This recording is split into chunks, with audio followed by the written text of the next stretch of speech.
I think I'm a pretty nice guy, right? That's not really up to me, though. It's really up to those I interact with, whether or not they think that I'm a nice guy. But I think I'm a pretty nice guy. I'm also really single. Like, I took a BuzzFeed quiz, because that's the epitome of scientific accuracy. I was like 67% single, according to that quiz. So, by all accounts, I could be a poster child for the cliche of nice guys finish last, but I actually hate that a lot. It is a cliche, but for those who might not know exactly what I'm talking about here, essentially, here's what goes down. Here's a person, they're a nice person. By all accounts, they're a solid individual, solid person. Here's the problem, though, they're having romance troubles. And it's not just like one romance trouble, they're having multiple romance troubles, or they've had a string of romance troubles, and it's kind of unfortunate for that person. And then the nice person starts to say things along the lines of, I don't deserve this, this is dumb, why do people always go for mean people? The nice person never gets the girl or boy or whoever in this scenario. It's just kind of a sad scenario, because everyone's just kind of mopey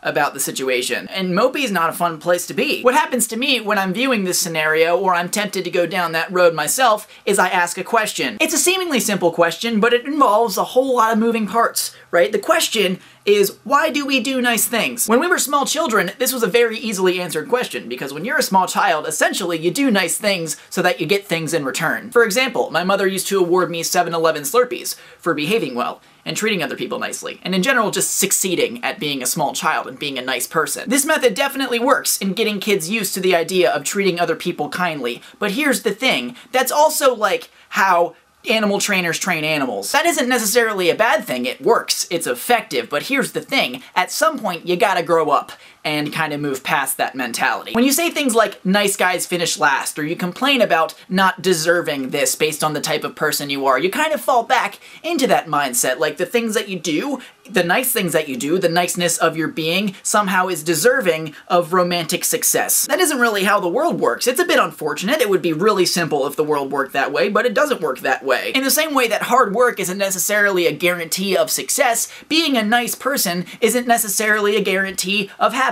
And while it isn't necessarily a bad thing to do nice things or to be a nice person with the hope of getting something in return, it also isn't the best thing. My personal view is that being nice and being a nice person isn't like a point system. Like, just because you're nice doesn't mean you eventually get to redeem those nice points for success or for love or for other things. Those kind of things just happen randomly. In the context of YouTube, for example, like for sure 100% I know that I work harder than some people who are up there chilling at the top of the YouTube charts, and I could let this fact upset me, or I could just acknowledge that everybody's situation is different, and I just gotta do what it do, and then that's what it is. One of my favorite YouTubers and people, Mike Falzone, made a video about comparing yourself to others. I'll link that below. Definitely check that out, because there's a lot of themes in common with what I'm trying to say here. Is it unfortunate when a nice person has bad luck in the romance department? Absolutely, it's unfortunate. Does this mean that nice guys finish last? No, it does not. It doesn't mean that at all. I try to be the best possible person that I can be because I have a really short amount of time to be on this planet in the grand scheme of things. So I might as well spend that time using what I've been dealt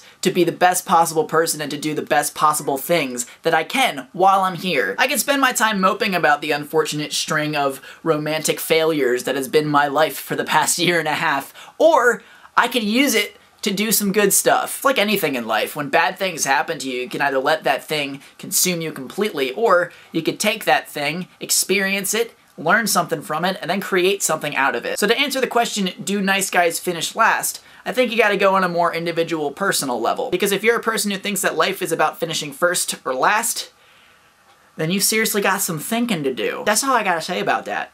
Doe. That doe. Right there, doe. I thought, right there. If you'd like to continue the conversation, definitely hit up that comment section. I'll be checking it out. Y'all's be sexy faces. What? And as always, I'm Connor Manning. You've just become a little more awesome, and I will see you guys on Friday.